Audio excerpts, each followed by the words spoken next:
Hello everybody, welcome back to our YouTube channel. Today in this video I am talking about advanced micro devices stock. In this video I am talking about stock pros and cons and technical analysis and latest news about it. Stock is trading at $110.95 with 0.63% positive in a day. We can easily see stock was volatile for a day.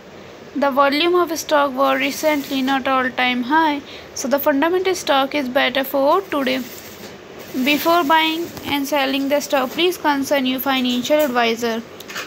Today's video is done. Thanks for watching. Please subscribe my YouTube channel and like the video and also comment all related queries.